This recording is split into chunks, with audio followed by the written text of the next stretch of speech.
This is the HeadRush Podcast with Paul Frase and Corey Berry. Welcome to the HeadRush Podcast. I'm Paul Frase, and I played 11 years in the NFL, and our co-host, Corey Berry, rode a professional rodeo for 9 years. Corey, good to see you. It's been a month, a month. All right. At the HeadRush Podcast, we talk about everything related to brain trauma and brain health and wellness. We talk about traumatic brain injury, chronic traumatic encephalopathy, traumatic encephalopathy syndrome, and we talk about repeated head impacts and repeated blast exposures. We cover how traumatic brain injuries can and will cause mental health issues such as depression, addiction, lack of executive function, memory loss, even suicide ideation. And we talk about degenerative neurological issues as well. These symptoms can be found on the Mayo Clinic and Boston University websites under symptoms of CTE. And our mantra is how to cope and find hope. And we focus our energy on finding therapies and sharing hope through education and by raising awareness. Corey? You did good this time. I just stumbled a little bit. So. Well, you always stumble a little bit, but I didn't notice the stumble. Paul, we have a special guest in studio. He's one of the co-founders of Ambio Life Sciences with us today. Trevor Millar is a social entrepreneur with over a decade of experience providing Ibogaine therapy. That's right, ladies and gentlemen, we're talking Ibogaine today. He is responsible for various aspects of Ambio's operations and communication.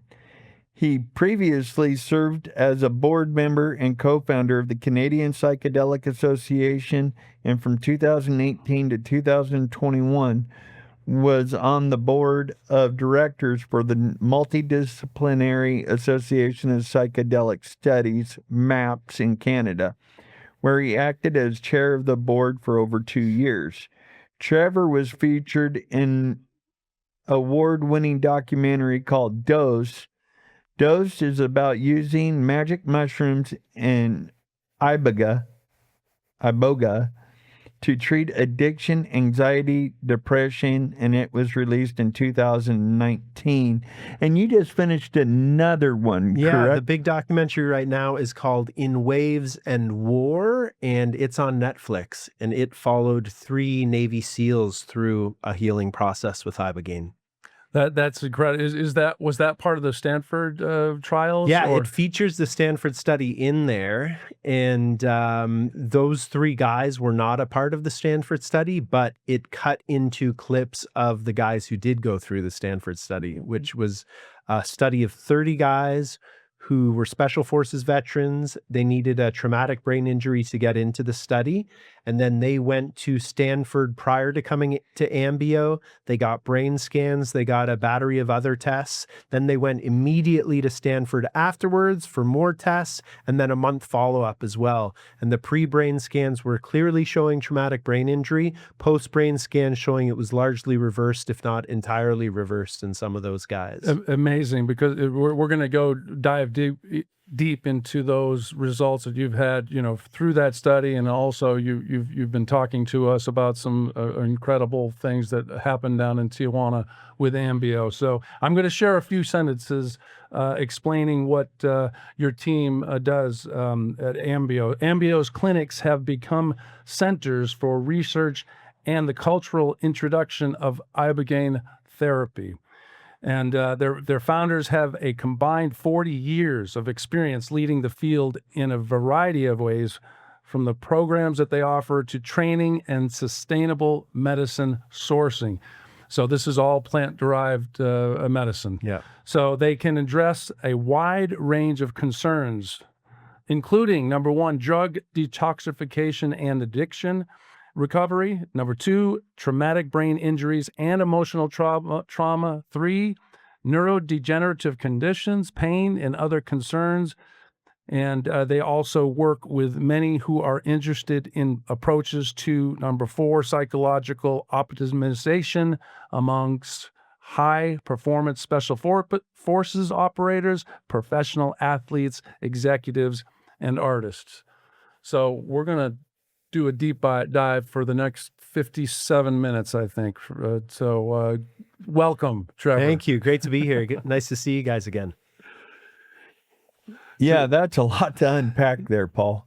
It's going to take us a while to do that. We met you last summer in Tampa at the Mac Parkman Summit, and you talked to all of us as part of that, the Mac Parkman Repeated Head Impact Global Summit. Right. That was. Tell us more about your trip to Tampa and your alliance with the Mac Parkman Foundation. Well, I met Bruce Parkman through an introduction. I have no idea how I met Bruce Parkman, but as soon as we met, we hit it off, and he said that he has this brain health summit that's happening in Tampa, and would I show up? And I said gladly. So put together a PowerPoint presentation all about Ibogaine, and specifically what Ibogaine seems to be doing for TBI. And it was great to meet you guys there. Any excuse to go to Tampa, I'll take it. One of the things you talk about TBI and Ibogaine. So I've always kind of shied away from the plant-derived or psychedelics, and I just didn't know what it could do for traumatic brain injury. Yeah. And again, we've been talking, and you have expressed that TBI has patients have responded very, very well. Yeah. Tell us a couple of examples. Like the arc, as far as I can see it, on how this discovery was made was, when I started working in Vancouver, I could legally work with Ibogaine there, and we treated mostly opioid use disorder. That's another near miraculous capability of Ibogaine, is you can give it to somebody who's addicted to heroin or fentanyl, and virtually overnight, they're kind of fixed of their addiction with no withdrawals, no cravings afterwards. So that's how it was discovered in modern times by the Western world. And there was a Navy SEAL by the name of Marcus Capone, and his story is featured in Waves and War. And he retired. He felt as though he had a great career. He didn't really feel as though he had PTSD. Life serving, it was an honor for him. He didn't have any real moral injury. He didn't suffer regret about what he did, but upon retiring, something was not right. He was drinking too much. He was angry. His family was scared of him. They were scared they were going to lose him to suicide. And Amber, his wife, felt as though there might be a traumatic brain injury component to this. And as a last-ditch effort, they heard about another Navy SEAL who had gone to Tijuana for Ibogaine treatment, and they said, let's try this. And Marcus was very reluctant, as you might have been, to trying something like a psychedelic for healing, but he did it anyway. And he was gone for a number of days, came back, and Amber said when he walked in the house afterwards, she knew immediately she had her husband back. So she had the intuition that it was a traumatic brain injury thing, and she started knocking on researchers' doors to try and get them to pay attention, got the attention of Stanford University, and that led to the study that I will put proved in quotes, but through these brain scans showed that, yes, these soldiers did have traumatic brain injury, and it was greatly reduced after Ibogaine. TBI shows up as basically like a dark spot when you do an MRI where there's a lack of blood flow. And after Ibogaine, the blood is flowing again, and there's far fewer dark spots. Do you use the SPECT scan like the Ammon clinics, or is it? It was an fMRI. fMRI. Yeah. So that actually shows blood flow. Yeah. Functional medicine. Oh, Yeah. wow. Yeah. So it, one story of these guys, you asked for a story. One story was a guy who came through, and he felt as though his Ibogaine journey was long and shallow. Like he didn't really feel as though he got much out of the experience itself. He didn't have grand visions. He didn't have much of a psychedelic experience. But at some point through the journey, he felt as though for years that it was almost like he had 3 knives in his head, like knives in a butcher's block. And he said near the end of the journey, he felt all of those be removed. And then he is a charismatic, forceful guy in a lot of ways. And after he did all of his brain scans, he said to the radiologist who was in charge of the room at the time, he said, "Let me see my brain scans." And he said, "I am not supposed to show you your brain scans, but yours are pretty remarkable. So let me show you." Before Ibogaine, in the spot where those knives were, he showed 3 dark spots. After the Ibogaine, those 3 dark spots were gone in those specific places. So that was lack of blood flow for the dark spots. Yeah. And then the blood flow had been restored after the Ibogaine treatment. Yeah. Yeah. Well, I got a lot of dark spots. I got dark spots. I got, what all do I have? I got shrinkage of the brain. Atrophy. Frontal lobe cortex. And what's the one in back? Cerebellum the cerebellum is in the back area.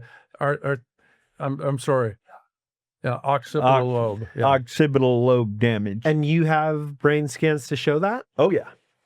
Well, you should come down and take Ibogaine at Well, Ambio. Paul, should we mention this? I'm afraid of flying right now. No, you're not. So I want to dive deep into. Before we do that, hold Go it. You ahead. just asked. Are you willing to go to Tijuana with me and do some Ibogaine? You don't want to pressure somebody into taking Ibogaine.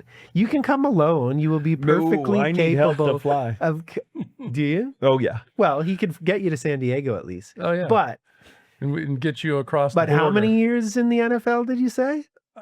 11 years in the NFL, and I had 20 years of organized football. So if you average out, the statistics, probably 15,000 repeated head impacts. Then you should really come yourself. Well, We've I'm treated sure- lots of NFL guys. Robert Gallery, he has been through a few times. He's been very public with his story. Started a nonprofit called Athletes for Care to help athletes through for this treatment. But he was, he had all the classic symptoms of what was CTE. what were his Like he before and had after? suicidal ideation. He was drinking far too much. He was depressed. He was not functioning in normal society whatsoever. And after Ibogaine, he is thriving. Wow. I really feel as though, and as we know, CTE is largely undetectable through scans until postmortem, but I think history will show that Ibogaine is fixing CTE in people. Mm-hmm. If you've been told it's all in your head, but deep down you know something is wrong, listen closely. Brain fog, depression, anxiety, irritability, even PTSD. These are not just mental issues. They may be signals of neuroinflammation and hormonal disruption, root causes that traditional medicine often ignores. At the Millennium Health Centers, founded by Dr. Mark Gordon, they have helped veterans, athletes, and everyday people restore brain function using a medical process called the Millennium Protocol. Take their free brain health assessment at tbihelpnow.org and discover if inflammation, not weakness, is holding you back. You're not broken, you're unbalanced, and balance can be restored. It'll be interesting because the research is finally advancing to the point where they can, through some of these MRIs, that can actually show precursors or damage that is associated with CTE. And I know there's an actor who has given me permission to speak about his time at Ambio. His name is Michael Papajohn. He's been in Jurassic World. He's the original Spider-Man movie. And he's done a lot of stunts, a lot of football movies, taken a lot of hits. And he was not functioning well at all. They were following him for a documentary called The Hollywood Hitman, I believe. And he was one of the people who was given that test where they put in a dye or something so they can see if somebody has CTE before they pass away. Right. And, don't want to do a spoiler alert, but he came to Ambio, or I am doing a spoiler alert. He came to Ambio, had an incredible time, and I think it'll be featured very well in the documentary that's coming out. Well, that's exciting because I actually I was involved 10 or 11 years ago with T708 at Mass General. It was a radioactive isotope that they felt would attach itself to tau protein. And It was trying to find a biomarker that they could attach to, before you die, they can tell, if you're dealing with CTE. Yeah. And apparently it wasn't robust enough. But I know they're still doing, checking on isotopes that should be attaching to the biomarkers. You just got approved, didn't you? I just got it approved for the Clarity Project research, where they already got my MRI because I just had my last MRI done in October. Okay. But either late March or early April, and I've had a PET tau once already, but I'm going to do another PET tau. I had not a tau, I had amyloid. Beta amyloid. Beta amyloid one already, but they want me to do another beta amyloid one as part of the research. But they're also going to do the PET tau protein. And they're going to try another isotope, I think. Yeah. Isotope to see if they can see the tau protein in my brain. Wow. The great thing about this research is we actually get the results. Nice. So Jeremy Tanner will actually get the results of these images to be able to discuss them with me. Nice. When are you doing that then? I just got the phone call, I think Thursday. Okay, good. It's soon. So it's you might as well March or April. go before you have Ibogaine. Otherwise, it might be a disappointing test because you're right. You're already going to be fixed. Ibogaine might have fixed you. Okay, let's do a really deep dive on that Stanford study. Tell us what it was about. What is Ibogaine about? What is Ibogaine? So it is a plant medicine. It's an alkaloid that comes from a plant. The plant is native to Central West Africa, countries like Gabon and Cameroon. And it is actually the second layer of root bark on this plant called Tabernanthe iboga. And that plant has been used ceremonially for centuries in Africa by a culture that calls itself the Bwiti tradition. And Bwiti would say that it studies life, and it uses this plant medicine to study life itself. And in 1962, a person who was addicted to heroin by the name of Howard Lotsoff, he took Ibogaine kind of for fun. His chemist buddy knew that he would try anything and said, you might be interested in this. Just know your chemist. Exactly. He trusted the guy. And nobody knows where this chemist even got this Ibogaine, but a few days later, he took it. He went on this incredible journey. It puts people into, a 12, 24, sometimes 36-hour-long psychedelic journey. And he came out the other end, and he said, that was horrible. I am never doing that again. But then he stepped outside and he realized, wait a second, I haven't wanted heroin the whole time I've been on this, nor do I want it now. So that's when its anti-addictive properties were discovered. And then he became a real champion for it, kind of knocking on doctors' doors, trying to get them to pay attention. And that slowly developed into an underground culture of people providing this medicine. And that ultimately led to people doing it in Mexico because it's legal to work with in Mexico. And like I said, eventually some veterans showed up down there, and that led to Amber and Marcus Capone being exposed to it. And then they said, we need to get this to our community. So they started a nonprofit called Vets Incorporated, veteransolutions.org. And they have now sent, I think, around 1,200 U.S. Special Forces veterans through for Ibogaine treatment with tremendous results. And it was Amber who knocked on Stanford's door, and they answered. And the study was, you needed a traumatic brain injury to get into the study, had been diagnosed somehow with a traumatic brain injury. And then they did a bunch of kind of evaluation prior to them coming to Ambio. Then they came into Ambio's 5-day foundational program, we call it. And the way that week looks, or the way that 5 days work, is we'll pick them up in San Diego, bring them down. We help everybody unpack, make sure there's nothing that's contraindicated with Ibogaine in their luggage. We do a circle to get to know each other. We have some lunch together. The food's incredible at Ambio. We've become known for that. Then people go to a sweat lodge. We've been doing a traditional Indigenous sweat lodge, which is a great way to kick off the week, really bond the team together. We do groups of anywhere from 6 to 11 people at a time right now, out of 7 locations in Tijuana, and we have a location in Malta in Europe now as well. And that leads into some dinner after the sweat lodge, an IV to rehydrate, some sleep the next morning, some blood work in the morning, into breakfast, into breath work. Breath is like this great untapped ally that it's good to get reacquainted with prior to something like Ibogaine. Then another circle to help prepare. Lunch. Everybody fasts after lunch. During that afternoon, they'll get a massage. They'll do some one-on-one counseling with our...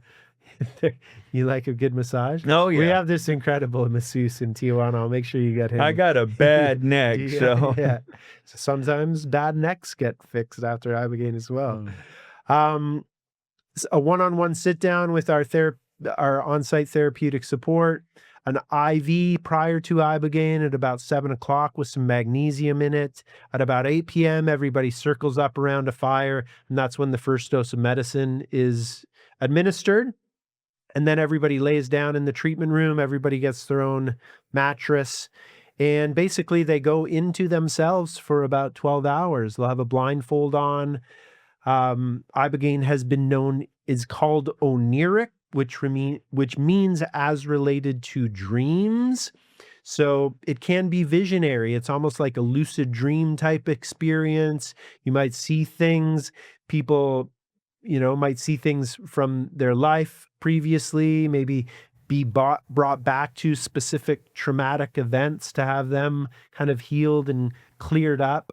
I feel like a misconception about Ibogaine is every time I hear people talking about it now, they talk about this whole life review that everybody gets.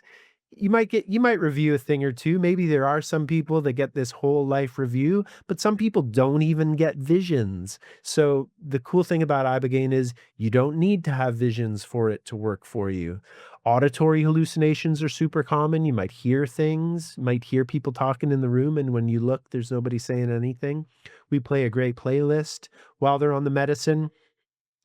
And then the next day after Ibogaine is notoriously known as the gray day. Everybody feels pretty rough the day after Ibogaine. You're about as tired as you've ever been, but you can't sleep because the medicine's still in your system. You're just depleted. The night before, all of your neurotransmitters would have been firing on full blast. The day after, you've got nothing. So it's just a great day to relax. There's nothing required of you. And then it's once you get some sleep that you really start feeling the benefits of Ibogaine. So the next day, people tend to feel quite a bit better. We debrief after the Ibogaine, and we've been providing another compound as well called 5-MeO-DMT, which is a shorter psychoactive experience, but it seems to go really well with Ibogaine. Then in Mexico anyway, on that last night, we'll do a taco night. Because you're in Mexico, you might as well eat tacos. And then the next morning, we get everybody back to San Diego. So this Stanford study, those guys went through that exact protocol.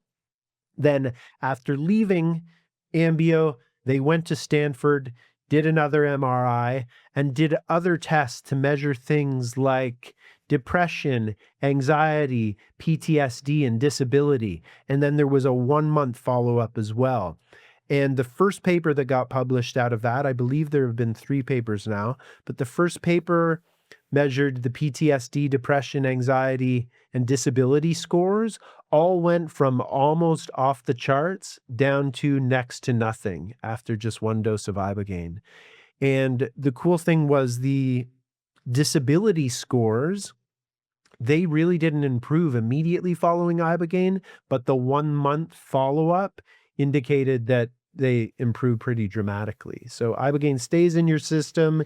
It converts into a metabolite called noribogaine, which sticks around for, and people say anywhere from a week to a few months even.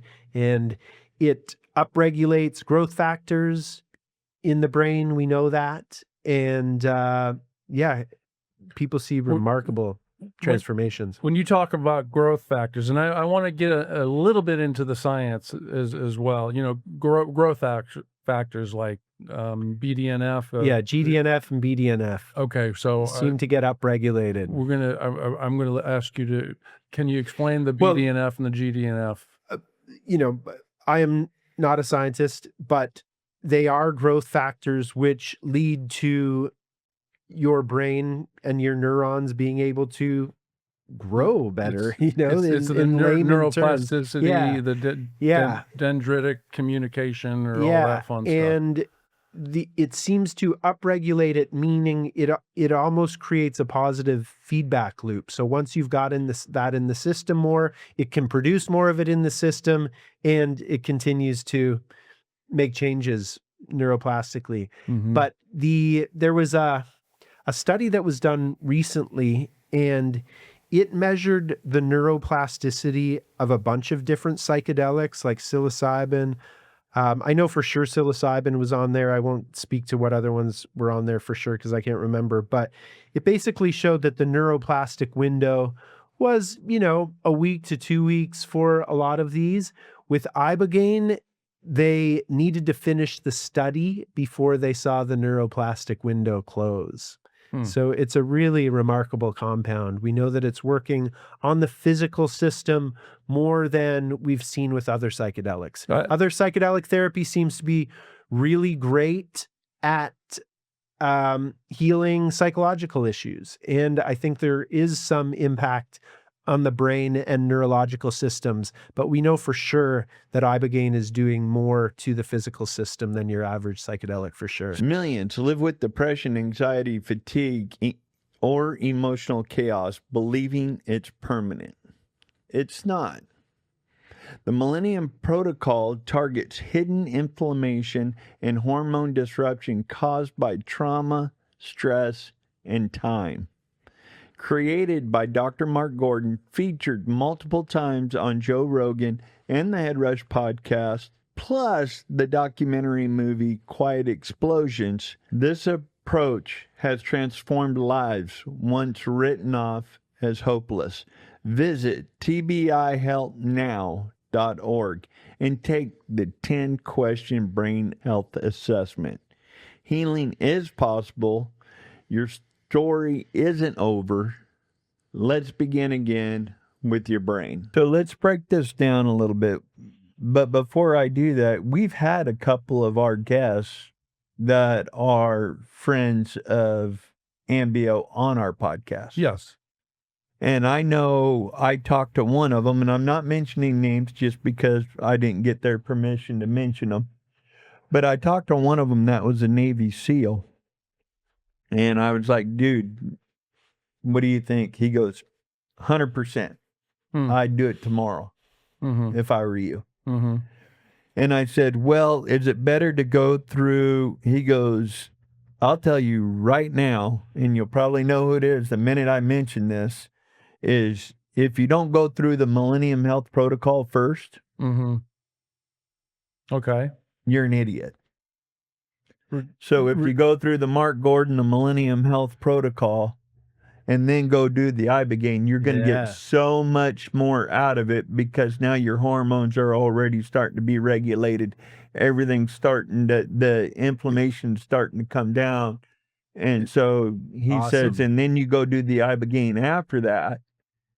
And I'm at the end of my Millennium Protocol. All the 1 stars year. Are aligning. Right, so the stars are aligning. So, Paul, are we going to go down? But my question is a person like me and drugs do not like each other. Mm-hmm. I do not like not being in control of myself. Mm-hmm. And I know Ibogaine, and I've talked to people that have done it, and you lose control of yourself. And so people like me that are like that, I mean, would I have a harder time struggling to try to take control? And then also on top of that, how does Ibogaine relate to Daniel in Portland with the mushrooms, ayahuasca, and other psychedelics? Okay, first question. Something I say to get everybody prepared for Ibogaine is taking Ibogaine is like getting on a roller coaster. There might be ups, there might be downs, there might be a loop, maybe a water feature or two with some purging into a bucket, maybe a tunnel of terror, maybe a tunnel of love. None of that matters. The only real rule of roller coasters is just don't try and get off in the middle of the ride. So that's the best advice I can give somebody for Ibogaine is just don't try and make it stop before it's ready to stop. It's like somehow, and I don't know how, there's some kind of a innate intelligence in this plant medicine. It seems to want more for us than we want for ourselves. So it's okay to let it do its thing. You wouldn't spend a bunch of time and energy preparing for a surgery and then lay on the table and try and tell that surgeon how to do his job, his or her job. And it's similar with Ibogaine. You really just, to the best of your ability, you need to just surrender to it. And, you know, basically a 24-hour worth of surrendering is what we're asking of you. But you got to keep your eye on the prize. You know, you've heard these guys. You've had Brett Favre on the show who has been public about his time down at Ambio. You know, you've heard from the people that you trust, all these Navy SEALs. When people are questioning the effectiveness of this medicine, I like to say, how many millions of dollars was invested into each individual Navy SEAL to make them good at making judgment calls? And they are all saying this is one of the best things they've ever done in their lives. And Green Berets. Yeah, and Green Berets, and Rangers, and Delta Force. Right. You know? So you're getting those types of responses. These are because a lot of those people have tried other everything. Methods. Yeah.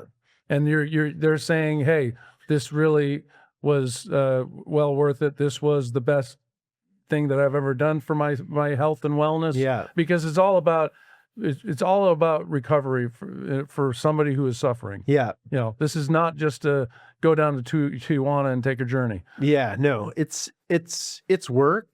It's taxing. People call it the Mount Everest of psychedelics because it is challenging, but, you know,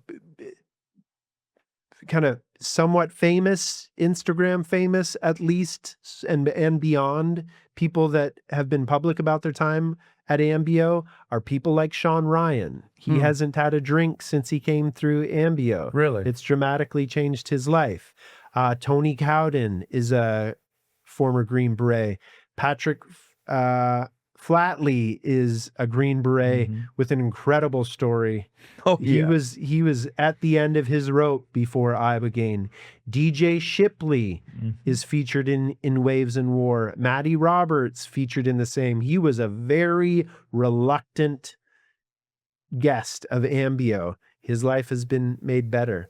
We've seen, I treated one of the most treatment-resistant people I have ever seen was a woman who came through for treatment. She had, 10 years before, she had slipped while walking down cement stairs and bashed the back of her head, and it destroyed her life. She couldn't go outside anymore. She was debilitated. It was ruining her family. Incredibly hard. Her husband saw me on Sean Ryan's podcast, episode 30, if you want to check it out. It's a good one. And he said, I really think you should do this. She flew from Philadelphia to San Diego. Flying was impossible for her. He said, you need help flying. It was... Yeah, Crystal has to go with me. When we flew to Florida, Crystal and my wife is, of course, huge, but I know that when I go, my wife's not allowed. Yeah. So, well, she's allowed, but Yeah. not good to have Your your wife spouse around. with you to go Definitely through not. this Yeah. journey. Yeah. That's what people I've talked to said is keep your Yeah. So she came out on her own, which gave her debilitating headaches for a couple of days. When she came to Ambio, she was not participating in the groups. She reluctantly came to a meal, skipped another meal. So very treatment resistant, did not want to be there. She took Ibogaine.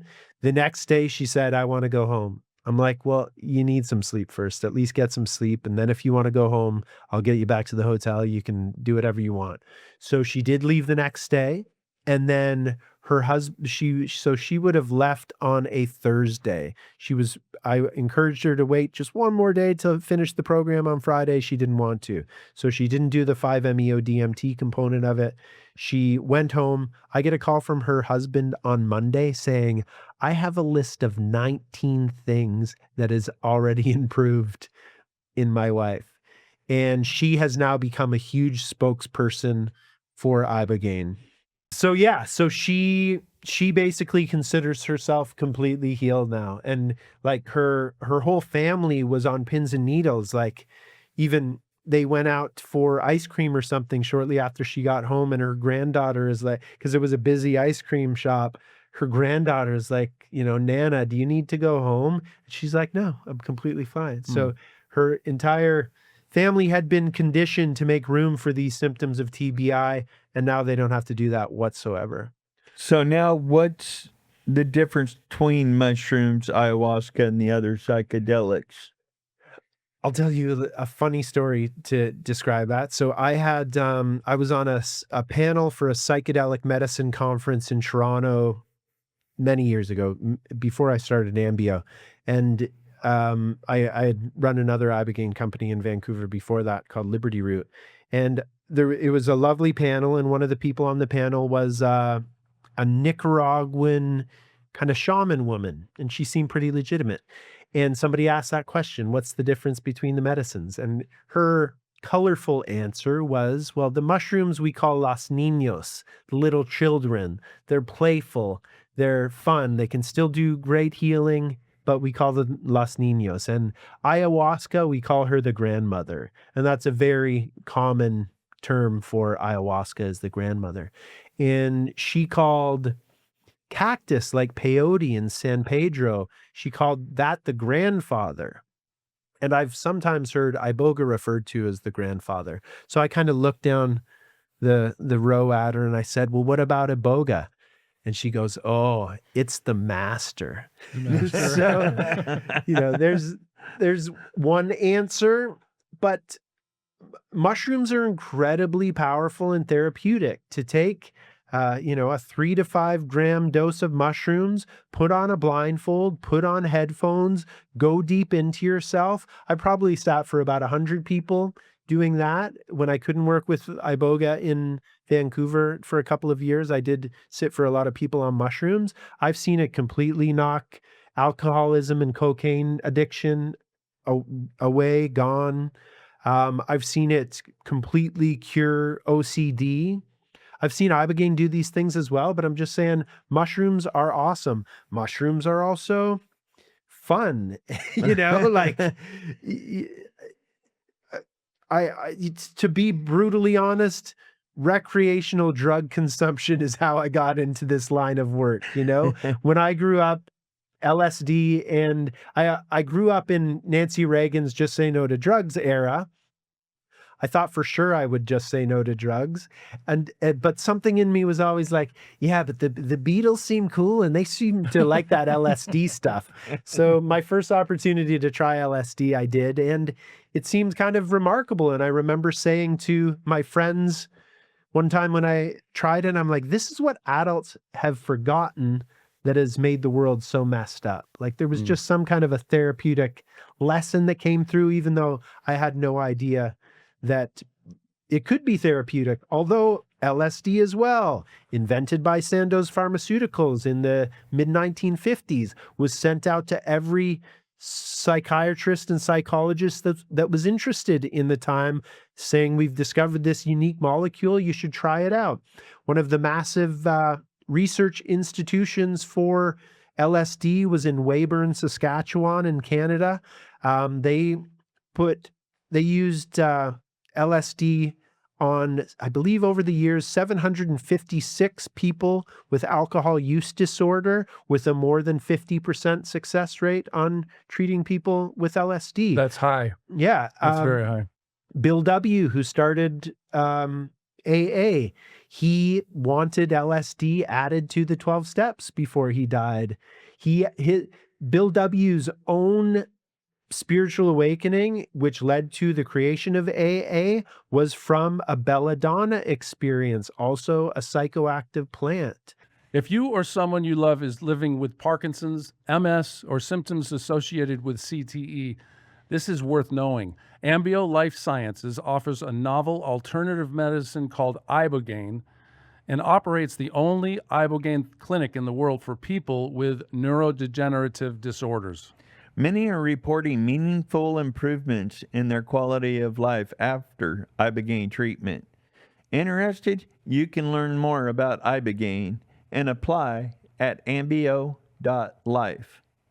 This episode of the HeadRush Podcast is brought to you by the Patrick Risha CTE Awareness Foundation. Their goal is to spread awareness about the dangers of RHI, repetitive head impacts, after losing their son, Patrick, to CTE. Sadly, there are too many like Patrick that have lost their families, jobs, and sometimes their lives. And this foundation is working hard to stop the devastation that can come from not protecting the brain. This foundation provides parents of school-age children with information about the dangers of sports, concussive sports, and activities which involve head trauma. They advertise on social media, print media, and billboards. Please follow them on Instagram, Facebook, and TikTok and share their ads with others. And please visit their website, stopcte.org, to find ways to help people recognize the disease if confronted with it in their family, and how to prevent the suffering that can come to families when a brain is damaged. The website has medical forms to take to doctor's visits and advocacy letters if you want to help make change in your community. And their most recent campaign is geared up to help coaches build brain-healthy teams. You can use the information on stopcte.org website to understand CTE, live with CTE, and prevent CTE. Please visit. Thank you. And don't knock it. Stopcte.org. I think it's funny how you do psychedelics to get off of doing psychedelics. Well, you not to get off psychedelics, to get off, psychedelic, the word means mind or soul manifesting. And I think that's actually a great term for it, because at least what's happening when you're taking them is you're manifesting a different level of mind than you are used to. But when using it to treat something like alcoholism or even heroin addiction, and ayahuasca as well is another powerful healing modality. I've seen a lot of people helped with that. But I like the metaphor of it's like using a powder keg to blow out an oil well fire. It's just so much powerful. It's just snuffs it out. I love the Los Niños regarding the mushrooms, because my alcoholism, or my struggle with alcohol, ended, fortunately, 8 years ago, but it ended with 2 strokes in 7 days. Wow. So it would have been interesting if I could have kicked the habit, through a Ibogaine journey, shall we say. Yeah. Tell us how, let's get into kind of the topical science. How does Ibogaine help with drug detoxification and addiction recovery? Well, the word reset comes up a lot. And I think Ibogaine is a very powerful negative pattern interrupter. So,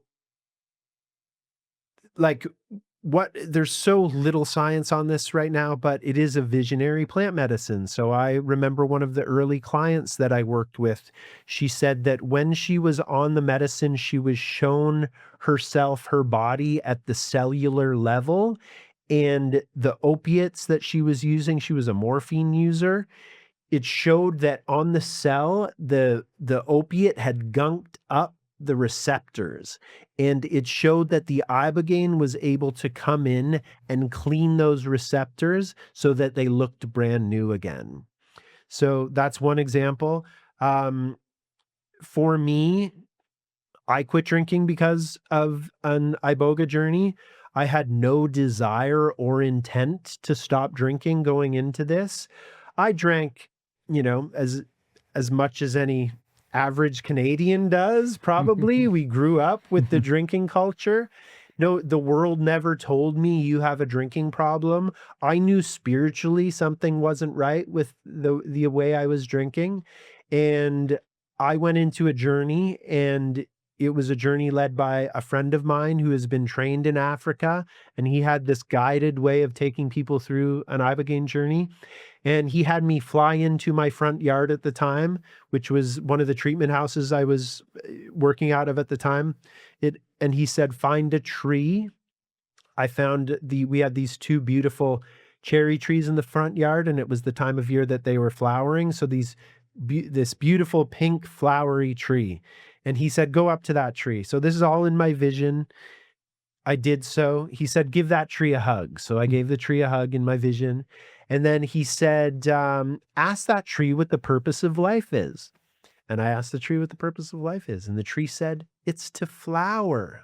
And I thought, what a perfect answer about what the purpose of life is. And then he had me ask the tree a question, something about my negative tendencies and how to get rid of the negativity in my life. And the tree said, stop watering your weeds. And that spoke to me of alcohol. Like, I wasn't necessarily hungover after that bottle of wine, but I was watering my depression. I was watering my procrastination, So that happened in that journey. And he also had me, Iboga is known as an ancestor medicine. So before we started the journey, he had me write out, what are some things, what are your intents? What would you like to accomplish? I said I would love to see my grandma and grandpa who had passed. So he kind of brought me to my grandma and grandpa. My grandma came through with her regular, unconditionally loving energy. And my grandpa came through, and my grandpa was a World War II vet. He saw some crazy stuff in that war. He never quite reconciled what he saw. He lived with shell shock that we call PTSD now. The only time he felt comfortable was sitting in the Canadian Legion, speaking to fellow veterans, drinking beer. He was not a horrible drunk, but he could easily drink a 24 case of beer in a night, no problem. And that really impacted my mother. And that was one of the reasons I think I really have compassion for people who are addicted to anything, was just my mom's kind of the way she shared about her father's addiction. But my grandfather came to me in this journey, and the one thing he said to me is, he said, you need to stop drinking for my lineage. It was just a super clear message. And the next day, I'm sitting there speaking to Mark, the guy that gave me the medicine. I'm like, man, all this stuff came up around my drinking. And he had quit drinking and using cocaine because he needed to. And that's why he came to Iboga the first time, is he really needed to help end his addiction. And he said, there's an argument to be made that somebody in this line of work needs to hold themselves to a higher standard. And I said, I can see that. So maybe I'll try and stop drinking. I went home the next day. I was driving by the bar I always hung out at, and I had a bit of an urge to go in there and flirt with the bartender I always flirt with and see the people I know in there. And I called Mark, thankfully, and I said, man, I feel like going to this bar. He's like, you don't have to stop drinking forever, but at least while this medicine is in your system, give it a day at least. I listened to him. I went home. I went to bed. I woke up the next day, and all desire to drink completely fell away. joyously. Like if I had to be the designated driver or something before that, I would be miserable. I would frankly be the drunk driver or the drinking driver more often than I was the designated driver. And after that, I could hang out with people who were drinking, no problem. I've come to discover we're in a golden age of non-alcoholic beers, which has been nice. There's a great non-alcoholic IPA out there that I like. So yeah, the biggest gift Ibogaine has ever given me, besides the incredible people that it has brought into my life, is not drinking anymore. I don't miss that at all. What in the rooms, the 12-step rooms, one of the sayings is do not leave the rooms before the miracle happens. And it sounds like you experienced your miracle on that journey. Yeah. And with the 12 steps, one of the biggest and most important steps is that recognition of the higher power and surrendering your issues to that higher power. And a lot of people have a really hard time with that. But after an experience like this, you kind of understand what a higher power might be. There was something in that tree that was talking to you. Exactly, yeah. Well, in that movie Dosed you mentioned earlier, that follows this lovely woman named Adrienne through using iboga and using ibogaine and psilocybin to overcome her heroin addiction. And she had tried AA again and again and again, and it just didn't work for her. But after her mushroom journey and her iboga journey, AA made total sense to her, and she used that for ongoing maintenance without any stress afterwards. Amazing. So they do work together, in my opinion. And I want to say congratulations, since we're talking about addiction. What did you just celebrate? 8 years Nice. Of what? being sober, no alcohol. So, Dude, ain't that awesome? No, Awesome. it's a miracle. That's for sure. He takes me up and he goes, I just got my 8-year coin. Wow. Cool. Yeah, that was that. Well, my miracle happened in the hospital after my second stroke in 7 days, standing up and saying, if I keep doing this, I'm dead.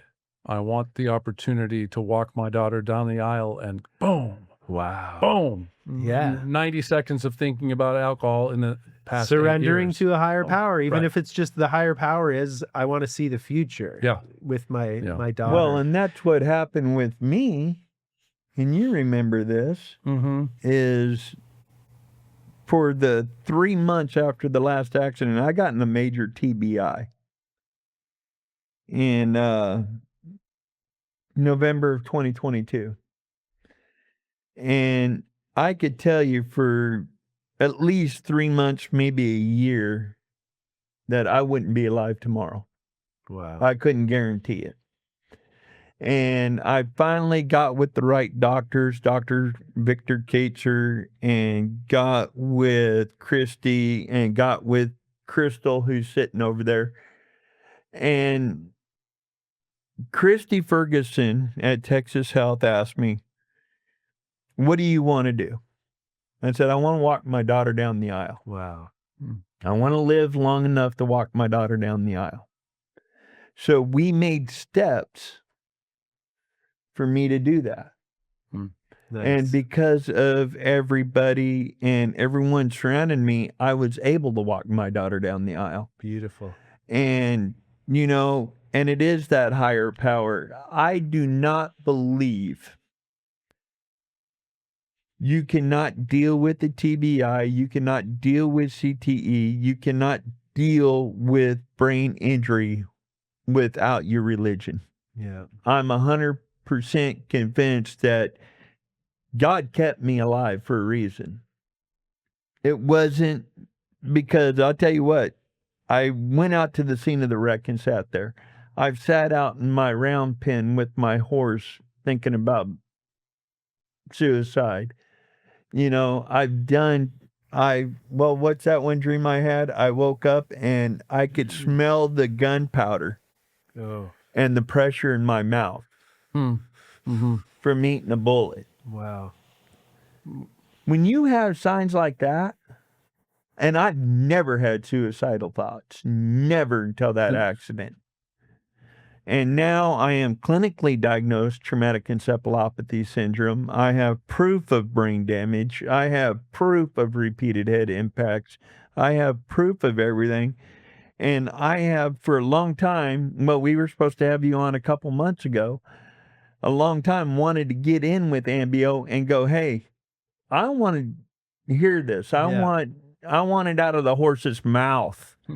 You know, I've talked to special operators. I've talked to athletes. I've talked to people that's been down to your facilities. And I even saw your new facility on Instagram the other day with a great guy, Marcus Luttrell. Yeah. You know, and you want to talk about badass? There you go. Yeah. This episode of the HeadRush Podcast is brought to you by our personal doctor and team of doctors, Dr. Mizell DeMayo, and she's with the Paradise Behavioral Health, and we are in the Brainwell program, which is also part of the Millennium Health Center. Dr. Mark Gordon, you've seen him on Joe Rogan and even on our show, the HeadRush Podcast. And the hormones. And Mizell is awesome. We love her. She's our doctor of psychiatry. She works the Mark Gordon program with the hormones, and she adds her twist of genetics, and it basically is melding two wonderful mediums together, and we're getting great help from Dr. Mizell DeMayo. So please check out her website at paradisebehavioral.com. Look up the Brainwell program. Get involved. She's sponsoring us. They're sponsoring us for the next year, so we are excited to have them on board and shout the good news to everybody that is watching these broadcasts. So, is she helping you, Paul? Absolutely. She's helping me. So go check her out. ParadiseBehavioralHealth.com. Saved his life. That's what got former Texas Governor Rick Perry interested in Ibogaine, which has led to the Americans for Ibogaine initiative, which now let's talk about that. Yeah, We're coming down about 7 minutes, so let's talk about that. Yeah. So I messaged Brian Hubbard, who is the CEO of Americans for Ibogaine, right before the show. I said, who are the states that are currently looking into investigating Ibogaine? So this started with Texas. Texas signed a bill to dedicate $50 million worth of money to trying to get Ibogaine through clinical trials. Ibogaine needs this state and public help because it's a plant molecule. You can't patent it in the same way that a pharmaceutical company might patent a drug to try and make it worthwhile to take it through clinical trials. So Mississippi has just yesterday, I got a phone call from Senator Josh Harkin. They have passed a bill to put $5 million into this kitty. And basically the goal is states allocate money to this clinical trial or series of clinical trials. Americans for Ibogaine will quarterback that to make sure that, every state still gets some research in its own state. A university in the state will be involved, but Mississippi just put $5 million towards it.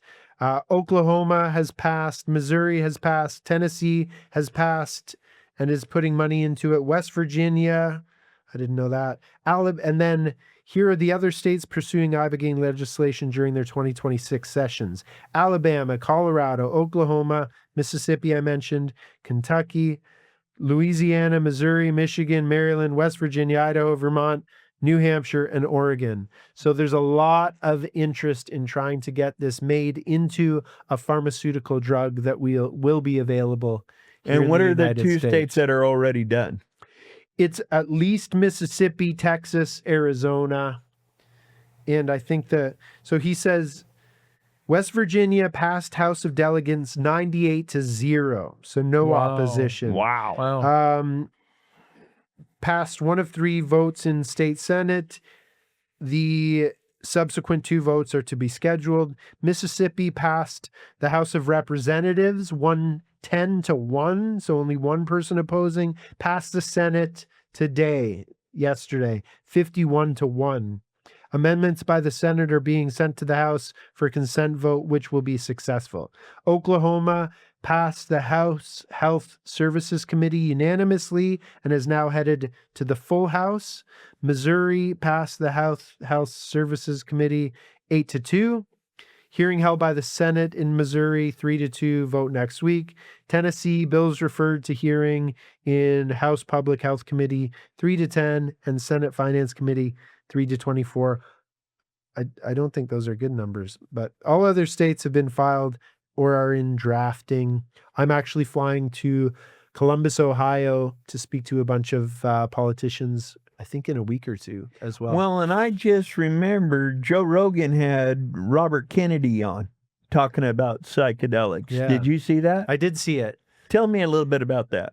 Well, I think what really needs, to me, what I think low-hanging fruit is around Ibogaine in particular is it is currently Schedule 1 in the United States. And Schedule 1 means that there's a high chance for abuse. And anyone who has taken Ibogaine knows that there is 0 chance of abuse, and it fixes abuse of other substances.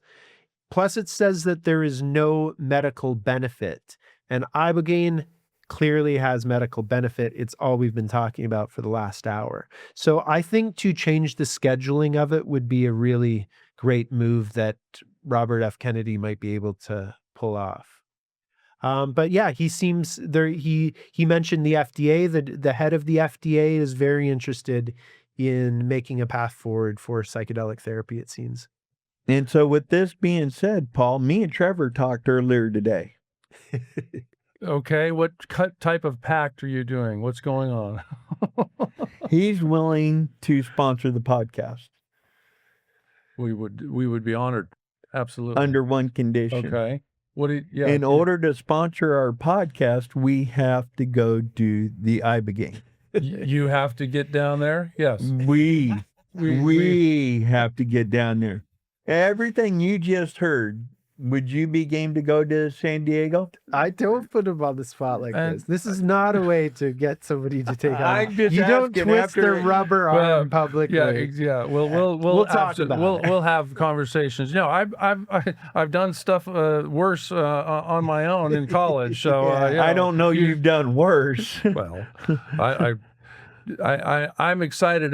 The fact is, I'm excited that Ibogaine is getting the message of Ibogaine and its qualities and the medicinal purposes and use and the results all of a sudden are being heard, amplified and heard in the state legislatures by $15 million awarded from the state of Texas. That's going to help cover a couple clinical trials, and it's getting its due. Yeah. So, I think that is so important for some of these medicines that, they can't be patented in the normal way, and but if they work and they're helping people get off of dangerous drugs like heroin, cocaine, alcohol, you name it, Fixing TBIs, repeated blast exposure, Exactly. PTSD, and everything. I mean, you know me. I'd be the first person to tell you ain't a damn chance of me doing Ibogaine. You will never get me to smoke pot. You will never get me to do none of that. All right, Corey. But I'll tell you, after listening to Trevor, doing my research and talking to people, because everyone I've talked to has said exactly what you just said earlier, that Ibogaine is not an addictive drug. And that's my biggest fear because of being from an alcoholic family. I'm not an alcoholic. For some reason, I don't have that addictive personality. Thank God. And it's probably God that took that away from me. But it's also a fear at doing drugs is I don't want to become the bum out on the corner and stealing stuff to get my next fix. Yeah. Well, And every one of the people I've talked to about Ibogaine has said that don't worry about it. This drug does not do that. Let me finish with one incredible transformational story. So we had a gentleman who came through for treatment. He had been he was a veteran. He had been blown up by one of the worst IEDs explosions I've ever heard of while he was serving. He was suffering from that. He retired, and then he got in a road rage incident. He was not the rager. He got shot in the head by a rager, and he survived getting shot in the head with a 9mm. He still had shrapnel in his forehead, but he survived. But since that, he hadn't been able to go outside without sunglasses on. He was incredibly sensitive to light. He needed a cane to walk because he had balance issues, and he hadn't made love to his wife since that happened. He came down to Ambio, recommended by a friend of his, came in with his cane, went through the treatment that I described today, left our clinic without needing his cane. He left us his cane as a souvenir, didn't need the sunglasses anymore except to look cool, went home, made love to his wife. So just Sign me up. remarkable transformation. Now, Results may vary, and they do vary, but man, I've seen some incredible Jordan, stuff. can you put up the website and the link, please, to ambio.life? Cool. There's our website. You go there, you click on it, do your homework. And for someone that's interested, what do they do once they get to the website? You would click apply now, which is further down on that website. But go to that website. We have an incredible 20-minute video on there. We've got some veterans like Cody Alford, Tony Cowden, former NHL player from here in Dallas, Alish Hemsky, talking about their experiences with us. We have shorter videos describing each of the different programs with us. And then if they're interested in coming, they can just click apply now and come on down. And so what is the process real quick is now I'm going to have to go on there and do the apply now, right? And fill out all that. Click apply now, fill out an application. Our intake team will reach out to you, give you a bit of an interview, and then we look at the calendar, pick a date. Then you need to get an EKG and blood work done prior to arrival. We do that upon arrival as well.